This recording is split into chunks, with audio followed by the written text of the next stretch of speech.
13 Things Mentally Strong People Don't Do, by Amy Morin. Introduction. Imagine this. You're 23 years old. Life feels like it's just beginning. Then, in an instant, your mother, a vibrant, healthy woman you saw just the night before, laughing at a high school basketball game, is gone. A sudden brain aneurysm. The shock, the grief. It's a weight that could crush anyone. But you're a therapist. You know that time doesn't heal wounds, it's what you do with that time that matters. So you work through it. You allow yourself to feel the sadness, the anger, the gaping hole she left behind. And slowly, painstakingly, you find your footing again. Life goes on. A few years later, you're approaching the 3rd anniversary of her death. You and your husband, Lincoln, decide to honor her memory by going back to that same basketball auditorium, the last place you saw her alive. It's a beautiful, healing evening. You feel a sense of peace, a sense of progress. You go home. And then, your life turns upside down again. Lincoln, your 26-year-old husband, collapses. A sudden, massive heart attack. On the very weekend you were marking the loss of your mother, you are now a widow. The world stops making sense. This isn't a hypothetical story. This is the true story of Amy Morin, the author of the book we're going to explore today. A woman who, in the crucible of unimaginable loss, found herself sitting at her kitchen table one day, facing yet another tragedy, the terminal cancer diagnosis of her new father-in-law. And in that moment, as the familiar feelings of unfairness and despair began to creep in, she did something remarkable. She sat down and wrote a list. Not a list of things to do, but a list of things not to do. It was a list of the mental traps she had fought so hard to avoid, the bad habits that could anchor a person to their grief and hold them back from life. That list became a viral article, read by millions, and then it became the book we're holding today, 13 Things Mentally Strong People Don't Do. This isn't just a book, it's a lifeline forged in the fires of real-life tragedy. It has sold millions of copies worldwide because it answers a fundamental question we all face: when life knocks you down, how do you get back up, stronger than before? Today, I promise you, we're going to uncover the secrets to building an unshakable inner fortress. By the end of our time together, you won't just know what mental strength is, you will have a clear blueprint for how to cultivate it in your own life, starting today. So, let's begin. Book summary. Before we dive into the 13 habits to avoid, we have to understand what mental strength truly is. It's easy to mistake it for acting tough or suppressing your emotions. But as Amy Morin clarifies, that's not it at all. Mental strength isn't about becoming a robot. It's about developing a keen awareness of your inner world. It rests on a simple but profound 3-pronged approach: managing your thoughts, regulating your emotions, and behaving productively, regardless of your circumstances. Think of these 3 as legs on a stool. If one is weak, the whole thing wobbles. Your thoughts influence how you feel, your feelings influence how you act, and how you act reinforces your thoughts. It can be a downward spiral, or, with practice, a powerful upward climb. Mental strength isn't something you're born with or without. It's a skill. And like any skill, it can be trained. The first step in that training is to recognize the heavy anchors we drag around without even realizing it. The first, and perhaps heaviest, of these anchors is the habit of feeling sorry for ourselves. We've all been there. You have a bad day, something feels unfair, and you start to think, why does this always happen to me? Self-pity can feel comforting for a moment. Morin calls it one of the most destructive of the non-pharmaceutical narcotics. It's addictive, it gives momentary pleasure, and it separates you from reality. She tells the wonderful story of a young boy named Jack who was hit by a school bus, breaking both his legs. His parents, understandably devastated, fell into a deep well of pity. They talked constantly about the horrible incident, warned him he might never play sports again, and kept him home from school. Jack, who had been a happy kid, became irritable and sad. His parents' pity was becoming his own. When they took him to a therapist, she didn't offer sympathy. Instead, she looked at Jack in his wheelchair and said with excitement, "Wow, I've never met a kid who could beat a school bus. You have to tell me, how did you manage to get in a fight with a school bus and win?" For the first time since the accident, Jack smiled. He and the therapist created a book called How to Beat a School Bus, where Jack was the superhero who had bravely fought the giant yellow machine. He was no longer a victim, he was a survivor. His entire mindset shifted. This story reveals a fundamental truth: even when you can't change your circumstances, you can always change your attitude. Wasting time on self-pity only drains your energy and prevents you from finding a solution. The antidote? Gratitude. Instead of focusing on what you've lost, you actively look for the good. You can keep a gratitude journal, or simply make it a habit to name one thing you're grateful for each morning. This simple shift starves self-pity and feeds your mental strength. Once you stop feeling sorry for yourself, you reclaim the energy to deal with the next great anchor, giving away your power. This is something we do all the time without realizing it. When you say, "My boss makes me so mad," or "My mother-in-law ruins my day," you're handing them the keys to your emotional state. You're making them responsible for how you feel. Morin shares the story of Lauren, whose overbearing mother-in-law, Jackie, was making her life miserable with unannounced visits and constant undermining of her parenting. Lauren would seethe on the inside but say nothing, later complaining for hours to her husband and friends. She was spending more time thinking and talking about her monster-in-law than she was actually spending with her. She had given Jackie power over her mood, her marriage, and her free time. Mentally strong people understand that they, and only they, are in control of their own thoughts, feelings, and actions. No one can make you feel a certain way unless you let them. This doesn't mean you let people walk all over you. It means you set healthy boundaries. Lauren and her husband finally sat down with Jackie and established new rules: no more unannounced visits, and no more undermining her authority. It was uncomfortable at first, but Lauren took her power back. She learned that she was in control of what happened under her own roof. A powerful extension of this is forgiveness. Holding a grudge doesn't punish the other person, it punishes you. It's like, as Nelson Mandela said, drinking poison and then hoping it will kill your enemies. You give them free rent in your head. The story of police officer Stephen McDonald is a breathtaking example of this. Shot and paralyzed from the neck down by a teenager, he made the conscious choice to forgive his attacker. He said, "The only thing worse than a bullet in my spine would have been to nurture revenge in my heart."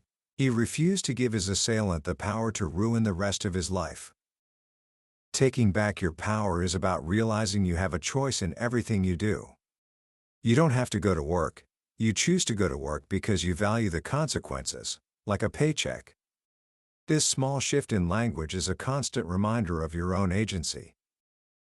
Now, once you've taken ownership of your inner world, you have to face the outside world. And the world is constantly changing. This leads us to the third thing mentally strong people don't do. They don't shy away from change. Change is scary for most of us. We prefer comfort and routine. But as the author points out, stagnation is the enemy of growth. She tells the story of Richard, a man diagnosed with diabetes who knew he needed to change his diet and exercise habits but felt completely overwhelmed. He tried to change everything at once, throwing out all the junk food, and failed within 2 days. His mistake was thinking change had to be a giant, terrifying leap. But mentally strong people approach change in stages. They start small. Richard began by changing just one thing, swapping his afternoon cookies for carrot sticks. He scheduled just 3 gym visits a week. Small wins built his confidence, and that confidence fueled more change. It's about understanding the 5 stages of change. First is pre-contemplation, where you don't even see a need to change. Then comes contemplation, where you're weighing the pros and cons. Third is preparation, where you make a concrete plan. Fourth is action, where you actually do the thing. And finally, the step everyone forgets, maintenance. You have to have a plan for how to stick with it when obstacles arise. By understanding this process, you can embrace change not as a threat, but as an opportunity to grow, one small step at a time. Of course, even with the best plans, life throws us curveballs. And this is where we encounter the 4th mistake, focusing on things we can't control. This is a huge energy drain. We worry about the weather, we get angry about the traffic, we try to change other people. Morin shares the story of James, a man locked in a bitter custody battle with his ex-wife, Carmen. He was obsessed with trying to control what she did, how she parented, who she dated, how much junk food she let their daughter eat. He was spending all his time and energy fighting a battle he couldn't win, and in the process, he was damaging the precious time he did have with his daughter. His anxiety was driving his need for control. But the more he tried to control everything, the more anxious he became when it failed. Mental strength requires a shift in perspective. You have to differentiate between the things that are within your control and the things that are not. You can't control if it rains, but you can bring an umbrella. You can't control your ex-wife's parenting, but you can be the best possible parent during your time. The only things you truly have control over are your own attitude and your own effort. A beautiful illustration of this is the story of Heather Von Street. James. Diagnosed with a rare cancer at 36, she had every reason to feel powerless. But instead of focusing on what she couldn't control, the cancer, she focused on what she could. Each year, on the anniversary of the surgery that removed her lung, she hosts a lung leave-in day. She writes her fears on a plate, fears about the cancer returning, about her daughter growing up without a mother, and she smashes it into a fire, symbolically letting go of what she cannot control. It's a powerful ritual of acceptance and a reminder to focus her energy on living every day to the fullest. This focus on what we can control naturally leads us to our own past. We often get stuck there, replaying old mistakes and wishing we could change what happened. This brings us to the 5th and 6th habits to avoid. They don't dwell on the past, and they don't make the same mistakes over and over. These two are deeply connected. Dwelling on the past without learning from it is a recipe for stagnation. Morin tells the story of Gloria, a woman consumed by guilt over her parenting mistakes when her daughter was young. Now that her daughter was an adult and struggling, Gloria enabled her irresponsible behavior out of a misplaced need to make up for the past. Her guilt was so powerful it was preventing her from being a good parent in the present. The past, Morin teaches, should be a place of reference, not a place of residence. Mentally strong people reflect on the past just enough to learn from it. They ask, what went wrong? What could I have done better? What will I do differently next time? And then they move on. This is the key to not repeating mistakes. It's not about willpower alone, it's about having a plan. Christy, a mother who couldn't stop yelling at her teenagers, felt like a failure. But she kept repeating the mistake because she didn't have an alternative strategy. Once she created a clear plan, one warning, followed by a consequence, and stepping away when she felt angry, she was able to break the cycle. Learning from your mistakes is a skill. It requires humility and a willingness to take responsibility. Just look at the story of Roland Macy, the founder of Macy's department stores. His first 4 businesses failed. But with each failure, He studied what went wrong, learned a lesson, and applied it to his next venture. He didn't see failure as the end, he saw it as part of the process. This mindset is crucial, because to achieve anything worthwhile, you have to be willing to fail. Which brings us to another major obstacle: the fear of taking risks. The seventh thing mentally strong people don't do is fear taking calculated risks. Notice the key word there: calculated. This isn't about being reckless. It's about understanding that you can't live an extraordinary life by staying in your comfort zone. Dale, a shop teacher who dreamed of opening his own furniture business, was paralyzed by fear. He'd lost money on a real estate investment years ago, and that one failure convinced him he should never take a financial risk again. His fear was based on emotion, not logic. He was imagining the worst-case scenario: bankruptcy, losing his retirement, without ever stopping to think about how he could reduce the risk. A calculated risk involves balancing emotion with logic. You ask yourself, what are the potential costs? What are the potential benefits? What's the worst-case scenario, and how could I minimize the chance of it happening? Dale eventually realized he didn't have to quit his job and dive in head first. He could start small, making furniture on nights and weekends. He could test the waters. By calculating the risk, he made it manageable. And in a beautiful twist, pursuing his dream part-time actually reignited his passion for his teaching job. Taking risks is a muscle. The more you do it, the less scary it becomes. The great psychologist Albert Ellis, who was terrified of talking to women, forced himself to speak to 130 women in a month. He got rejected constantly, but he learned that rejection wasn't fatal. He proved his fear was bigger than the reality. This willingness to face discomfort is a hallmark of mental strength. And often, that discomfort comes not from big, scary risks, but from our daily interactions with other people. This is where we find the next set of mental traps. Mentally strong people don't worry about pleasing everyone, and they don't resent other people's success. The desire to be liked is a powerful human drive. But when it turns into people-pleasing, it becomes a trap. Morin shares the story of Megan, a woman who was completely overwhelmed and stressed out because she couldn't say no. She taught Sunday school, led the Girl Scout troop, babysat for her sister, and loaned money to her cousin, all because her biggest fear was that people would think she was selfish. But here's the paradox: people-pleasing isn't really a selfless act. It's often driven by a self-centered need for approval. Megan realized she was saying yes to everyone else, but in doing so, she was saying no to her own family and her own well-being. Mentally strong people are kind and generous, but they aren't doormats. They understand their values.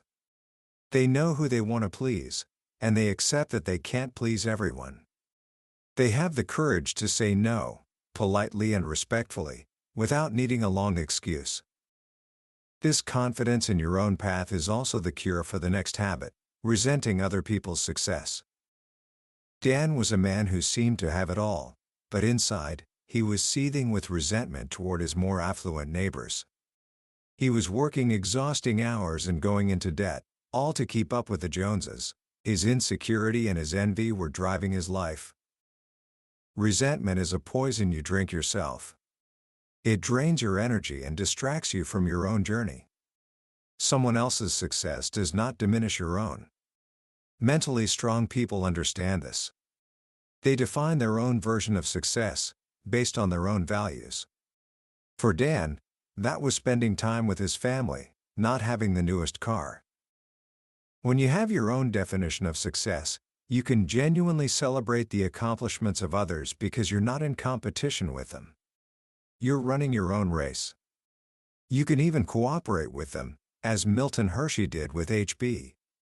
Reese, the employee who started Reese's peanut butter cups right in Hershey's own town. Hershey supported him, and eventually, the two companies merged into an even greater success. This brings us to the final cluster of habits: the ones that require the most patience and foresight. Mentally strong people don't give up after the first failure. They don't expect immediate results. And they don't feel the world owes them anything. We've already touched on failure, but it's worth repeating. Failure is not the opposite of success. It is a stepping stone to success. The story of Theodor Geisel, better known as Drive. Seuss, is a perfect example. His first book was rejected by over 20 publishers. Imagine if he had given up.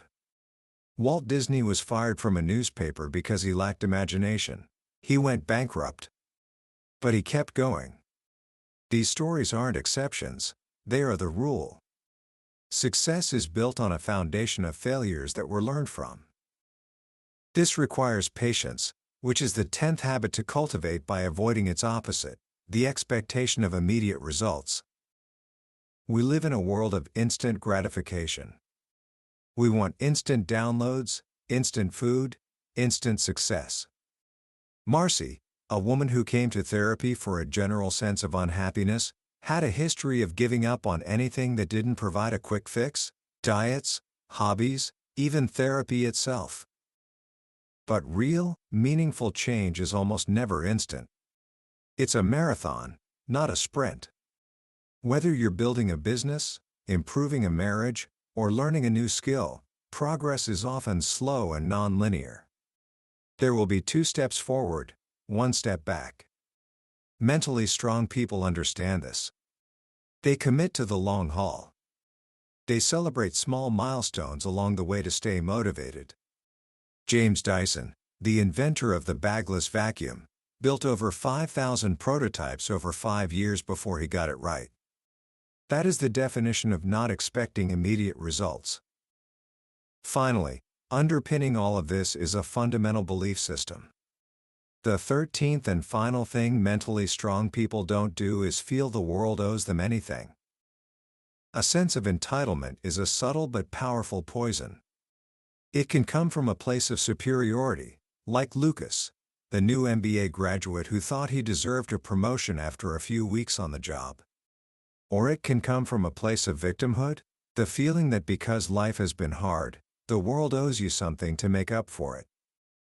Both are traps. Life isn't fair. The world owes you nothing.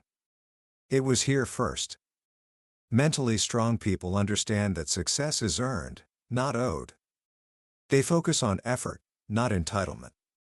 They accept criticism, acknowledge their flaws, and work as team players. The story of Wilma Rudolph is one of the most powerful illustrations of this. Born prematurely, she contracted polio as a child and had to wear a leg brace. She grew up in poverty and faced racism. She had every excuse to feel the world owed her something. But she didn't. She focused on what she could do. Through sheer discipline and determination, she went from walking with a brace at age 9 to winning 3 Olympic gold medals and being hailed as the fastest woman in history. She didn't wait for the world to give her anything. She went out and earned it. And that, in essence, is the heart of this book. Mental strength is not about the hand you're dealt, but how you play it. It's the daily practice of avoiding these 13 self-destructive habits and choosing, again and again, to manage your thoughts, regulate your emotions, and behave in a way that aligns with your best self. Commentary. As we've journeyed through these 13 principles, what strikes me most is how simple, yet profound, they are. None of them are complex psychological theories reserved for academics.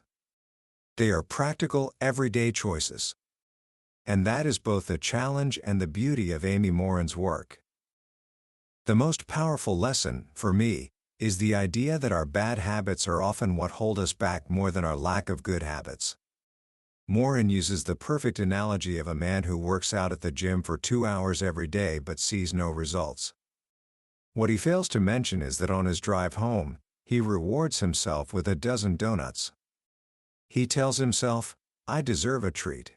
His one bad habit is completely negating all of his hard work. How many of us have a dozen donuts in our lives? A hidden habit that's sabotaging our best efforts?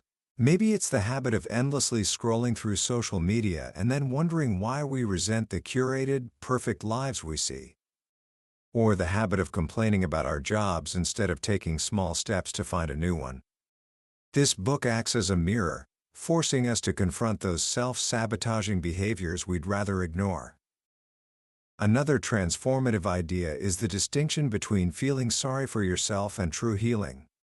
In a world that sometimes seems to glorify victimhood, this message is a powerful call to personal responsibility. It doesn't deny pain or grief. In fact, Morin's own story shows that you must walk through those emotions. But it draws a hard line between feeling your pain and dwelling in it. One is a process, the other is a prison. And finally, the recurring theme of focusing on what you can control is the cornerstone of a peaceful and productive life. So much of our anxiety, frustration, and anger comes from trying to manage things that are, and always will be, outside of our influence. When you can consciously let go of the traffic, the weather, other people's opinions, and the past, you free up an immense amount of mental energy. Energy you can then redirect toward the one thing you can always control, your own response. So, how can you start applying these lessons today? Let's not get overwhelmed by trying to tackle all 13 at once. Let's start with just 3 simple actions. First, for the next 24 hours, practice gratitude over self-pity. The next time you feel a twinge of poor me, stop. And find one, just one, thing you can be grateful for in that moment. It could be the coffee in your cup, the roof over your head, or the simple fact that you are breathing. Just one thought is enough to change the channel in your brain. Second, identify one person or situation to whom you have given away your power. Maybe it's a critical family member or a frustrating coworker. For today, make a conscious choice to not let their actions dictate your mood. Remind yourself, they don't control how I feel.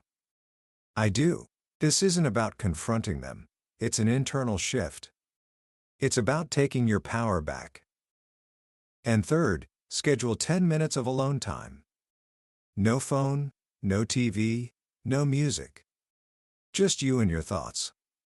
It might feel uncomfortable at first, but this is where you begin to get to know yourself again. This is where you can check in, reflect, and recharge. Think of it as essential maintenance for your mind. In the end, this book is a powerful reminder that mental strength is not an endpoint, it's a continuous practice. It's a journey of becoming a little better today than you were yesterday.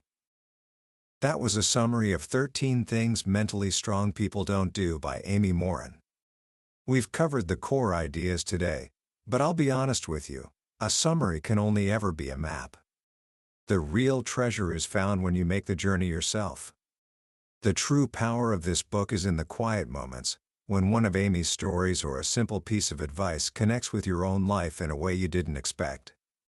This summary is meant to help you see if this is a journey worth taking. If anything we've talked about today has struck a chord, I encourage you to grab a copy. Reading it isn't just about learning, it's an experience that can genuinely change the way you navigate the challenges of your life. You can find a link to the book in the description below. Also, if you found this summary valuable and want to continue exploring the wisdom found in the world's most impactful books, please take a moment to hit that like button and subscribe to the channel. It lets us know we're on the right track and ensures you won't miss our next deep dive into another life-changing book. Let's keep growing together.